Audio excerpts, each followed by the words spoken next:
मेरे सामाजिक परिवार के सभी सदस्यों को नमस्कार। मधुबनी लोकसभा की मैं अब चर्चा करने जा रहा हूं और मधुबनी में भी जो दूसरी लोकसभा सीटें हैं बहुतायत, उन्हीं की तरह यहां भी 6 विधानसभा सीटें ही हैं। अभी मधुबनी लोकसभा से सांसद हैं भारतीय जनता पार्टी के अशोक कुमार यादव। इससे पहले हुकुम देव नारायण यादव यहां से 3 बार सांसद चुने गए हैं। 2004 में बस एक बार बीच में भाजी मार दी थी और कांग्रेस के नेता शकील अहमद यहां से सांसद बन गए थे। 2019 के लोकसभा चुनाव की बात करें तो अशोक कुमार यादव, जो भारतीय जनता पार्टी, उनको 62% 5,95,000 से ज्यादा मत मिले थे और उनके मुकाबले वीआईपी के बद्री कुमार पूर्वे को 15% भी नहीं मिल सके थे। आप अंतर समझिए कितना फर्क था। मधुबनी लोकसभा में जो 6 विधानसभा सीटें आती हैं, हरलाखी, बेनीपट्टी, बिस्फी, मधुबनी, केवटी और जाले। हरलाखी विधानसभा मुस्लिम और यादव वोटरों की है। इसके अलावा ब्राह्मण, कोहरी, पासवान और भूमिहार ये महत्वपूर्ण स्थिति में हैं। मधुबनी जिले की ये विधानसभा सीट है और इस विधानसभा सीट का ये लोकसभा भी इसकी मधुबनी ही है। और यहां से जनता दल यूनाइटेड के विधायक हैं सुधांशु शेखर, वही फिर से मैदान में हैं। और पिछले चुनाव में राष्ट्रीय लोक समता पार्टी के बसंत कुशवाहा ने यहां से जीत हासिल की थी, लेकिन शपथ ग्रहण से पहले उनका देहांत हो गया। उन्हीं बसंत कुशवाहा के बेटे हैं सुधांशु शेखर और वो अभी विधायक, हमको जनता दल यूनाइटेड ने टिकट दिया है। सीपीआई से राम नरेश पांडे हैं। इस सीट पर पिछली बार सहानुभूति लहर में जो लाभ मिला था सुधांशु को, वो इस बार थोड़ा कमजोर होता दिख रहा है। बेनीपट्टी ब्राह्मण वोटर 25% है, यहाँ बड़ी मजबूत सीट है और यादव 10% है। इसके बाद पासवान रविदास वोटर भी हैं। यहां से भारतीय जनता पार्टी ने पूर्व विधायक विनोद नारायण झा, अभी एमएलसी हैं और बिहार सरकार में मंत्री भी हैं, उनको बना दिया, उनको टिकट दे दिया है। कांग्रेस ने विधायक भावना झा को टिकट दिया है।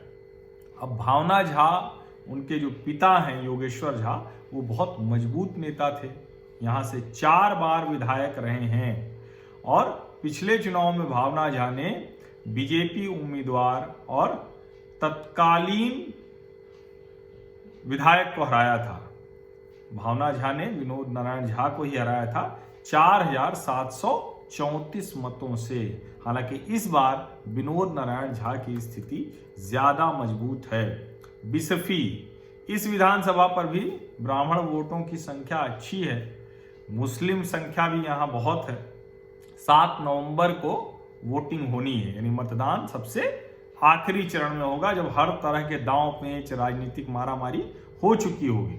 मौजूदा समय में यहां से राष्ट्रीय जनता दल के फैयाज अहमद विधायक हैं और पिछले चुनाव में फैयाज लगातार दूसरी बार जीते थे।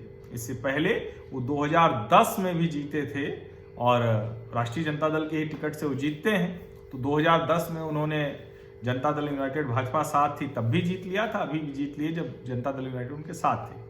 लेकिन जो उसके पहले जीते थे निर्दलीय विधायक यहां से हरिभूषण ठाकुर, तो हरिभूषण ठाकुर ने फरवरी और अक्टूबर 2005 में इस सीट से जीत हासिल की थी, वो चुनकर विधानसभा पहुंच गए थे। अब उन्हीं पूर्व विधायक को भारतीय जनता पार्टी ने यहां से टिकट दे दिया है और हरिभूषण ठाकुर की स्थिति इस बार काफी अच्छी नजर आ रही है। मधुबनी विधानसभा दूसरे चरण में मतदान होना है यहां और ब्राह्मण मुस्लिम 20% हैं करीब। और यहाँ की अगर बात करें, नहीं यहाँ हाँ ठीक है, दूसरे चरण में ही मतदान होना है, मुझे लगा कि तीसरे चरण में तो नहीं है, दूसरे चरण में ही है 3 नवंबर को। और मौजूदा समय में यहाँ से राष्ट्रीय जनता दल के समीर कुमार महासेठ विधायक हैं। 2015 में जब लालू जी, नीतीश जी एक साथ थे तो बीजेपी उम्मीदवार को हराया था। समीर महासेठ ने बीजेपी के रामदेव महतो को 7,307 मतों से हराया था, ठीक ठाक अंतर था। इससे पहले रामदेव महतो इस सीट पर फरवरी 2005, अक्टूबर 2005 और 2010 में विधायक लगातार रहे हैं।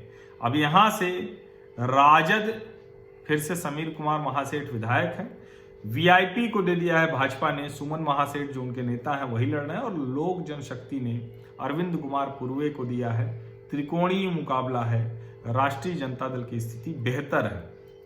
केवटी विधानसभा मुस्लिम ब्राह्मण यादव बड़ी निर्णायक संख्या में है। यहाँ पासवान भी अच्छी स्थिति में है, दलित मतदाता अच्छी स्थिति में है। बिहार के दरभंगा जिले की ये जो सीट है केवटी, यहां अभी राष्ट्रीय जनता दल के फराज फातमी विधायक हैं, जिन्होंने 2005 और 2010 में बीजेपी विधायक से ये सीट छीनी। 2005 और 10 में बीजेपी विधायक जो रहे उनसे ये सीट छीनी। अशोक कुमार यहां से जीता करते थे। 2015 के चुनाव में राष्ट्रीय जनता दल के फराज ने करीब 8000 वोटों से उन्हें हराया। वजह क्या? बड़ी स्पष्ट वजह थी, नीतीश कुमार चले गए थे उनके साथ, और यहां से मार्क्सवादी कम्युनिस्ट पार्टी भी लड़ी थी, जिसके उम्मीदवार रामचंद्र शाह को तीसरे स्थान संतोष करना पड़ा था। अब आप इसको समझिए, नीतीश जी लालू जी के साथ चले गए थे, इसलिए भारतीय जनता पार्टी हार गई थी। और इस बार यहां स्थिति इसलिए अच्छी होगी क्योंकि वैसे तो मुरारी मोहन झा लड़ रहे हैं, यहां से भाजपा के नेता रहे हैं, और राष्ट्रीय जनता दल से अब्दुल बारी सिद्दीकी। लेकिन ये जो माकपा सीपीएम के उम्मीदवार रामचंद्र शाह को तीसरा स्थान मिला था, उसकी वजह से महागठबंधन यानी अब्दुल बारी सिद्दीकी यहां ज्यादा मजबूत स्थिति में है। और अब इस लोकसभा की एक चर्चित हो गई विधानसभा। चर्चित क्यों हो गई कि डॉक्टर मशकूर उस्मानी, एएमयू के 2017 के अध्यक्ष, उनको टिकट दे दिया है कांग्रेस ने। और किसका टिकट काट के दिया? ऋषि मिश्रा, जो जाले से चुनाव लड़ना चाहते थे, इसीलिए जनता दल यूनाइटेड छोड़कर कांग्रेस में गए थे, लेकिन टिकट उनको नहीं मिला। पिछली बार ऋषि मिश्रा जनता दल यूनाइटेड की टिकट पर हारे थे, 57,439 वोट पाकर दूसरे स्थान पर थे। पहले स्थान पर भारतीय जनता पार्टी के विधायक जो हैं जीवेश कुमार, वो थे, 62,000 से ज्यादा मत मिले थे। अगर 2010 की बात करें तो 2010 में भी भाजपा के विजय कुमार मिश्रा ने आरजेडी के राम निवास को देकर मात दे दी थी, जीत हासिल कर ली थी। तो अब आप ये देखिए, भाजपा 2010 में भी यहां से जीती, 2015 में जीती, यानी नीतीश जब साथ थे तब भी, नीतीश जब नहीं थे तब भी। अब कांग्रेस ने ऋषि मिश्रा, जो ज्यादा बेहतर स्थिति में लड़ते हैं, उनकी बजाय मशकूर उस्मानी को टिकट दिया है मुस्लिम मतों के लिए। लेकिन यहां यह भी एक ऐसी सीट है कि जहां कुल मिलाकर भाजपा को अदर देन वोट मिल जाते हैं और फायदा होता है। भाजपा के विधायक जीवेश कुमार मैदान में हैं और स्थिति उनकी बेहतर दिख रही है। तो ये जो 6 विधानसभा सीटें मधुबनी लोकसभा की, इनके बारे में मैंने आपको बताया। और इसी तरह से मैं सभी जितनी लोकसभा की विधानसभा सीटें हैं, लोकसभा से इसलिए क्योंकि थोड़ा आसानी होती है समझने में भी, आपको समझ में आएगा, 2019 का भी संदर्भ मिलेगा, पहले की भी चीजें मिल जाती हैं कि आखिर इस लोकसभा पर क्या हो रहा था, इस विधानसभा में क्या स्थिति थी। तो उन सारी जानकारियों के साथ जब आप अभी की विधानसभा का चुनाव देखेंगे तो ज्यादा आसानी से वो समझ में आता है।